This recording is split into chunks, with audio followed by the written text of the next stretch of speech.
Hi everyone, welcome back my channel. ఇంకా visa వచ్చాక flight tickets book చేయించుకున్నాం అన్నట్టు. మేము వచ్చేటప్పుడేమో ఎమిరేట్స్లో వచ్చాము. తర్వాత ఇప్పుడు వెళ్ళేటప్పుడేమో ఖతార్ ఎయిర్వేస్ బుక్ చేయించుకున్నాము. రీజన్ ఏంటంటే ఇది మా బడ్జెట్లో ఉంది కొంచెం. అది ఎమిరేట్స్ అయితే ఇంకొంచెం కాస్ట్ ఎక్కువ ఉంది అన్నట్టు. సో ఖతార్కి ఎమిరేట్స్కి స్లైట్లీ డిఫరెన్స్ ఉందన్నట్టు. మెయిన్గా ఏంటంటే నేను రిటర్న్లో వచ్చేటప్పుడు Los Angeles to Dubai to Hyderabad మొత్తం ఎమిరేట్స్ అన్నట్టు. కానీ ఇక్కడ ఏంటంటే మన ఖతార్ ఎయిర్వేస్కి అయితేనేమో Hyderabad to Doha to loss Angeles to Las Vegas అన్నట్టు. అంటే వెగాస్ వరకు వేయించుకున్నాను నేను. ఇంకా మాకు ఇండిగో ఎయిర్లైన్స్ అన్నట్టు అందులో దోహా వరకు ప్రయాణించాల్సి వచ్చింది, హైదరాబాద్ టు దోహా. సో అక్కడి నుంచి ఖతార్ ఎయిర్వేస్లో ప్రయాణించామన్నట్టు. ఇంకా అక్కడ మళ్ళీ లాస్ ఏంజల్స్లో దిగాము. దాని తర్వాత లాస్ వెగాస్కి బ్రిటిష్ ఎయిర్వేస్లో ట్రావెల్ చేసామన్నట్టు. కొంచెము డిఫరెన్స్ కూడా ఉంది. నేను ట్రావెల్లో కూడా నేను చూపిస్తాను మీకు. ఇంకా సీటింగ్ కూడా కొంచెం అంటే ఎమిరేట్స్ చాలా బాగుంది ఖతార్ ఎయిర్వేస్ కంటే. అంటే ఆల్మోస్ట్ రెండు ఈక్వల్గానే ఉన్నాయి, కానీ సీటింగ్ కొంచెం కంఫర్టబుల్గా ఎమిరేట్స్లో ఉన్నది. ఎవ్రీథింగ్ అంతా ఈక్వల్ అన్నట్టు. ఫుడ్ బాగానే ఉంది, రెండిట్లో బాగుంది ఎమిరేట్స్ ఖతార్ ఎయిర్వేస్లో. అదేవిధంగా పిల్లలకి కూడా వాళ్ళకి బోర్ కొట్టకుండా వాళ్ళకి టాయ్స్ కానీ డ్రాయింగ్ చేసుకోవడానికి డ్రాయింగ్ కిట్స్ కూడా ఇవ్వడం జరిగింది అన్నట్టు. పిల్లలకి ఏ బోరు లేదు వీళ్ళకి. ఇంకొకటి ఏంటంటే టీవీ కూడా ఉంటుంది కాబట్టి ఏం బోరు లేదు.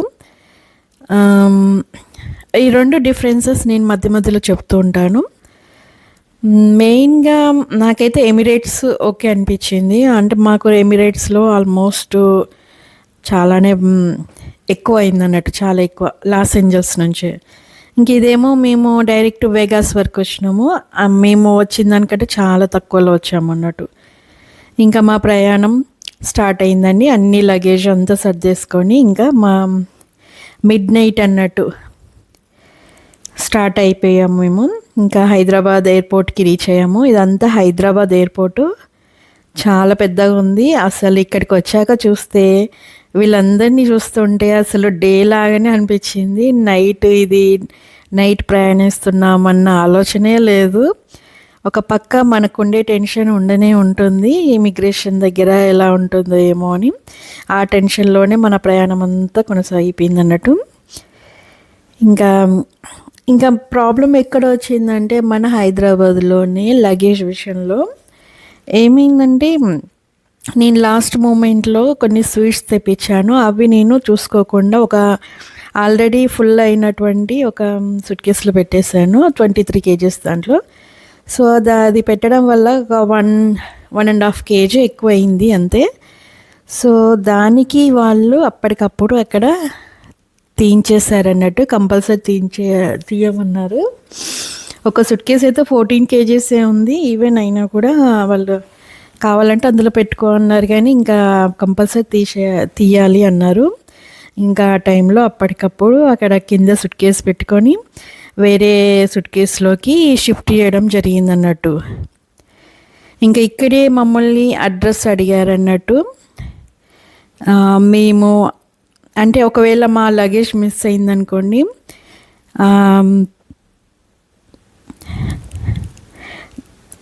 మనకి ఒకవేళ లగేజ్ మిస్ అయినా కూడా లగేజ్ వస్తూ ఉంటుంది. లేకపోతే మనం చెప్పినట్లయితే ఆ కాస్ట్ కూడా మనకి ఇచ్చేస్తారన్నట్టు. ఇవే అండి ఈ స్వీట్స్ 2 boxes అన్నట్టు నేను ఎక్స్ట్రా పెట్టింది అంతే. ఇక ఇవి తీసి పక్కకు పెట్టేశాను అన్నట్టు. నేను తీసుకెళ్లే బ్యాగ్లో పెట్టేసుకున్నాను నేను. ఇంకా అప్పటికప్పుడు తీయించేశారు వాళ్ళు. అస్సలు అంటే ఒప్పుకోలేదన్నట్టు, కంపల్సరీ తీయాలని అన్నారు. ఇంకా నేను పైకి తీసుకెళ్లే లగేజ్లలో పెట్టేసి ఉంచుకున్నాను. సెట్ అయిపోయింది. ఇంకా లాస్ట్కి ఇమిగ్రేషన్ దగ్గరికి వెళ్ళిపోయామన్నట్టు. ఇంకా మేము ఇదొక్కటి నాకు మెయిన్గా ప్రాబ్లం అనిపించింది. ఇంకా అంటే స్వీట్స్, చాక్లెట్స్ తీసాను కొంచెము. అవి పైన అంటే నేను తీసుకుపోయే సూట్‌కేస్‌లో నాతో పాటు లగేజ్‌లో పైకి అంటే ఫ్లైట్‌లోకి తీసుకెళ్ళానన్నట్టు. అది అలో చేస్తారో చేయరో అనుకున్నాను గానీ, ఓకే. అలో అయింది. అంటే కిడ్స్ మీల్ అని అంటే అలో చేస్తారు. వాళ్ళేమి వద్దు అనడం లేదు. సో, తీసుకెళ్ళొచ్చు కిడ్స్‌కి మీలు. మనం ఫుడ్ గూడా తీసుకెళ్ళొచ్చు. చపాతీలు, రైస్ కూడా తీసుకెళ్ళొచ్చు. కర్డ్ రైసు అట్లా ఏదైనా కర్రీ కలుపుకొని గూడా తీసుకొనెళ్ళొచ్చు. ఏం ప్రాబ్లమ్ ఉండదు. మనము ఫ్లైట్‌లో అంటే ఒక్కొక్కరికి ఒక్కోలా అంటే ఫుడ్ తినలేం కదా! మనము కొన్ని ఫుడ్స్ ఎలా ఉంటాయంటే రా ఫుడ్స్ ఇస్తారన్నట్టు దాదాపుగా. అవి మనం తినలేం ఆ ఫ్లేవర్స్ కానీ అవి కొంచెం ఇబ్బంది అవుతుంది. సో, ఇంక మేమెక్కడ ఆగకుండా వెళ్ళిపోయాము. మాది ఫ్లైట్ వచ్చేసి 3:30కి అన్నట్టు. ఇంకా మేము వెళ్ళి మాది 1:31 అన్నట్టు నంబరు. సో, వెళ్ళేసరికి ఆల్రెడీ నిలబడి ఉన్నారక్కడ. లేట్ అయిపోయింది ఇంకా. ఇదంతా హైదరాబాద్ ఔట్ సైడ్ అన్నట్టు. ఫ్లైట్స్ కోసం అంటే ఇవి లగేజెస్ ఉంటాయి కదా! అవన్నీ ఫ్లైట్‌లో పెట్టడానికి కోసమని రెడీ చేసుకుంటూ ఉన్నారన్నట్టు. చాలా పెద్దగా ఉంది ఎయిర్‌పోర్టు బయట. బయటికి చూస్తే లోపల ఒక రకంగా ఉంటుంది. బయటికొచ్చి చూస్తే ఒక రకంగా ఉంటుంది.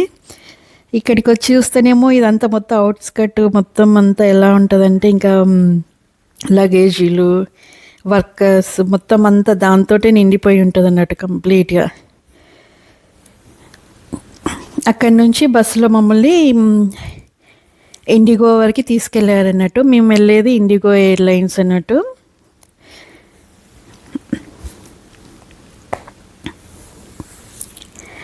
ఇంకా ఆ నైట్ మనకు నిద్ర అనేది ఉండదు.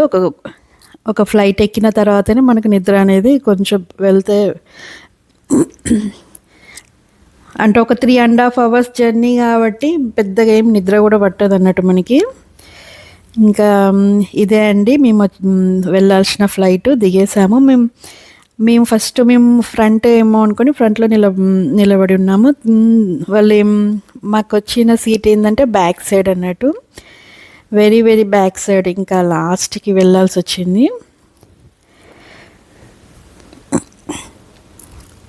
చాలా రోజుల తర్వాత మళ్ళీ ఎక్కాం కదా! ఇంకా ఫీలింగ్ డిఫరెంట్‌గా ఉంది. మళ్ళీ ఇండిగో ఆ టైంలో మేము వెళ్ళే టైంలో క్యాన్సిలేషన్ కూడా అయినాయి అన్నట్టు. మా పెద్దమ్మాయి చాలా చాలా హెల్ప్ చేసింది నాకు. తను సూట్‌కేస్ పట్టుకోవడము వద్దన్నా కూడా పట్టుకుంటూ ఉండేది. నేను హెల్ప్ చేస్తా మమ్మీ అనుకుంటా. ఇదే అండి ఇండిగో. దీంట్లో సీటింగ్ అయితే అస్సలు బాలేదు. బ్యాక్ వెళ్ళడం గానీ ఏదీ లేదు. ఇంకా ట్విస్ట్ ఏంటంటే మేము లగేజ్ పెట్టుకోవడానికి మాకు ప్లేస్ కూడా లేదన్నట్టు. వాళ్ళు ఏం చెప్పారంటే సీట్ కింద పెట్టుకోమని చెప్పారు ఇంకా. అదే జరిగింది. మా అమ్మాయి పట్టుకున్న బ్యాగు సీట్ కింద పెట్టుకోవాల్సొచ్చింది. ఒక 2 బ్యాగ్స్‌కే మాకు స్పేస్ ఉందన్నట్టు. అప్పటికే నిండిపోయింది మొత్తం క్యాబిన్ కంప్లీట్‌గా. మాకు ప్లేస్ అనేదే లేదు. సీటింగ్ కూడా అంతంత మాత్రమే ఉంది. ప్లస్ ఇందులో టీవీ కూడా అంటే ట్యాబ్ ఉండేది కదా! ఇంతకుముందు ఒక చిన్న స్క్రీన్ ఉండేదన్నట్టు. అది కూడా లేదు ఇప్పుడు ఇందులో.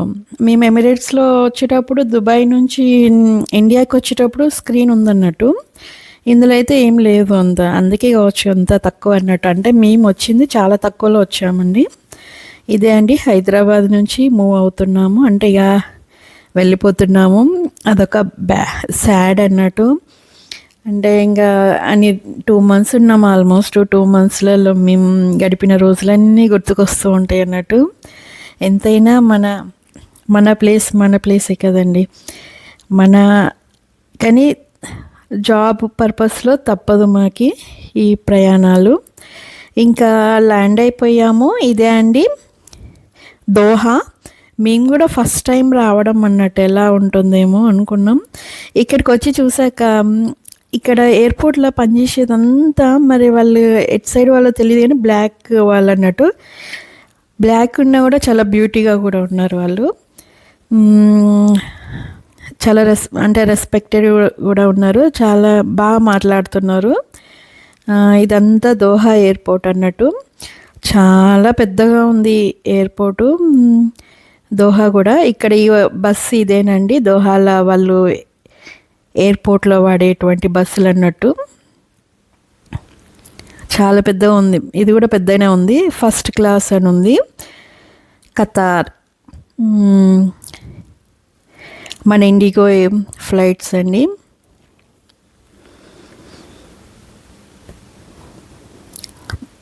బాగుంది ఎయిర్పోర్టు, చాలా పెద్దగా ఉంది. పోతుంటే ఇంకా అసలు కనిపిస్తూనే ఉంది కంప్లీట్గా.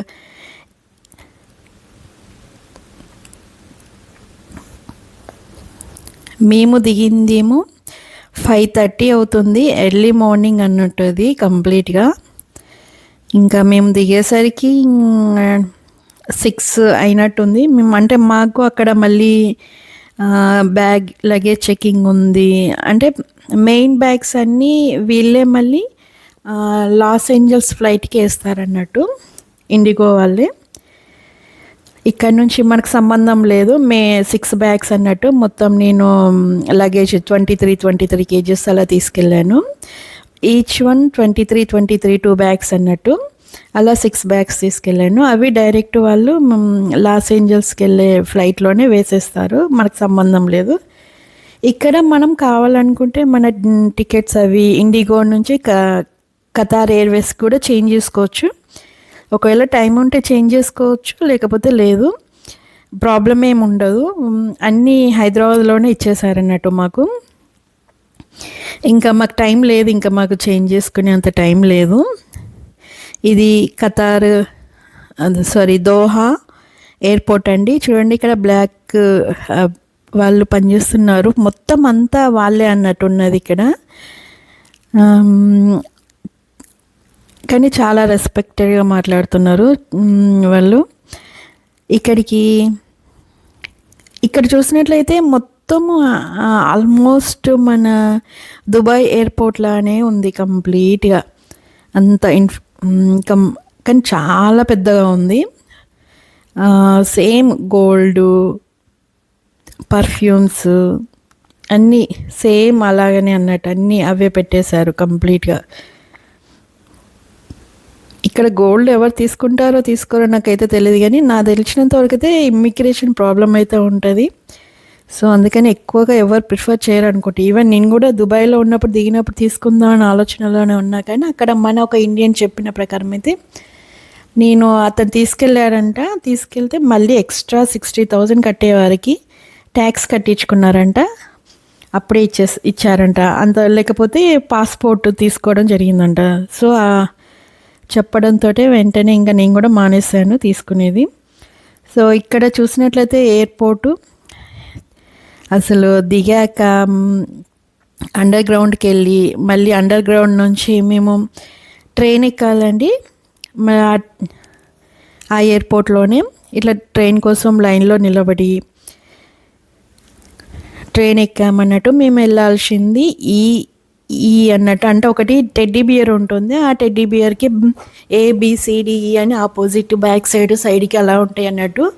మేము వెళ్ళాల్సిన ప్లేస్ మేము అన్నట్టు, దానికి మేము ట్రైన్ ఎక్కేసి వెళ్ళాలి అన్నట్టు. ఇంకా దిగేసి మళ్ళా చాలా దూరం నడవాల్సి వచ్చింది. మళ్ళా లిఫ్ట్ నుంచి మళ్ళా కిందికి దిగి తర్వాత మళ్ళీ ఆల్మోస్ట్ 2 కిలోమీటర్స్ నడిచామండి. అంత దూరం ఉంది. ఇంకా అక్కడికి వెళ్ళాక టైం అయిపోయింది అన్నట్టు. ఇంకా అందరూ కూర్చొని ఉన్నారు. జస్ట్ ఇంకా వాళ్ళు పిలిస్తే అనౌన్స్ చేస్తే వెళ్ళిపోవడమే అన్నట్టు. చాలామంది వేచి ఉన్నారు అన్నట్టు అక్కడ కూడా మళ్ళీ పాస్పోర్ట్స్ చెకింగ్ చేయడం, టికెట్స్ చెక్ చేయడము జరిగింది. ఇదేనండి మేము వెళ్ళాల్సిన ఫ్లైటు. ఆ ఫ్లైట్ చూడగానే నాకు ఫస్ట్ 4 బొక్కలు కనిపించినాయి అన్నట్టు, అంటే హోల్స్ అనిపించింది ఇదేం ఎగురుతుందిరా బాబు అని. కానీ అది సంథింగ్ ఏదో రిపేర్ లాగా ఉన్నది అన్నట్టు, తెలీదు మనకి. నాకు కూడా ఏదో ఎలా ఉందంటే అది షూట్ చేసినట్టుంది అన్నట్టు. ఇక్కడ మా అమ్మాయి ప్లే చేస్తుంది. ఇంకా మేము వెళ్ళడానికి టైం అయిపోయింది, పిలిచారు, వెళ్తున్నాం అన్నట్టు. తర్వాత మేము లాస్ ఏంజల్స్లో దిగిపోయాము. ఇంకా ఇక్కడ వాళ్ళిద్దరి లాస్ ఏంజల్స్ దిగగానే ఇంకా ఏంటంటే ఇంకా మాకు ఇంకా చాలా పెద్ద టెన్షన్ ఉందన్నట్టు, ఇమిగ్రేషన్ టెన్షన్ ఉంది. ఇక్కడ హాయిగా కూర్చొని ఉన్నారు వాళ్ళు. ఇంకా ఇక్కడ నాకు ఇంకొకటి ఏంటంటే, నేను లగేజ్ తీసుకొని మళ్ళీ నేను వెళ్ళే ఫ్లైట్ బ్రిటిష్ ఎయిర్వేస్కి వేసుకోవాలన్నట్టు. అక్కడి నుంచి లగేజ్ తీసుకొని చాలా దూరం అన్నట్టు లగేజ్ వేసుకోవడం, ఆ 6 బ్యాగ్స్ని, అది ఒక ఎత్తైందన్నట్టు, చాలా ఇబ్బంది అయింది. ముందు ఇమిగ్రేషన్ అయిపోయింది. ఇమిగ్రేషన్ తర్వాత ఇంకా లగేజ్ వేసుకొని తర్వాత ఇంకా ఇదే మేము వెళ్ళాల్సిన ఫ్లైట్ అన్నట్టు, British Airways, American Airways. So ఇంకా చాలా ఫ్లైట్ ఎక్కిపోయామన్నట్టు. ఇక్కడ మాకైతే లగేజ్లు ఏమీ చెక్ చేయలేదు, అంటే మామూలు చెక్కింగ్ ఉంది కానీ వెయిట్ చెక్కింగ్ కానీ అవన్నీ ఏం చేయలేదు. డైరెక్ట్ మేము వెళ్ళిపోయేసి ఎక్కేసాము. కానీ నా ఎక్స్పీరియన్స్ ఏంటంటే అమెరికన్ ఎయిర్వేస్ చాలా చెత్తగా ఉందని. అంటే ఎందుకు ఇలా చెప్తున్నానంటే, మేము కూర్చున్న సీటు కూడా మేము కూర్చున్న దగ్గర నుంచే కింద పడిపోవడం అన్నట్టు. అలా అంటే సీటింగ్ పర్ఫెక్ట్గా లేదు అన్నట్టు. అది అంటే వీళ్ళకి కంటిన్యూగా నడుస్తుంటాయి అన్నట్టు. మనకి ఇక్కడ ఫస్ట్ సపోజ్ మేమైతే వరంగల్ నర్సంపేట అన్నట్టు ఎవ్రీ 5 మినిట్స్కి ఒకసారి బస్సు ఉండేది కదా, అదేవిధంగా ఇక్కడ కూడా లాస్ ఏంజల్స్ టు లాస్ వెగాస్కి ఎవ్రీ 5 మినిట్స్కి 10 మినిట్స్కి ఒక ఫ్లైట్ ఉంటుంది అన్నట్టు. సో వాళ్ళు ఇక నడిపి ఎలా ఉంటుంది అది అన్నట్టు. చాలా చెత్తగా ఉంది. Worst experience American Airways. కానీ మేము వచ్చేటప్పుడు లండన్ నుంచి అమెరికాకి ఫస్ట్ టైము చాలా బాగుంది అది మాత్రం. ఇంకా మేము లాస్ వెగాస్లో దిగాము. ఇంకా నేను పిల్లల్ని ఎత్తుకొని లగేజ్ పట్టుకొని వస్తుంటే ఫ్లైట్ నడిపిన అతను పైలట్ కూడా లగేజ్ పట్టుకొని కొద్దిసేపు వచ్చాడు, వద్దన్నా కూడా. Thanks for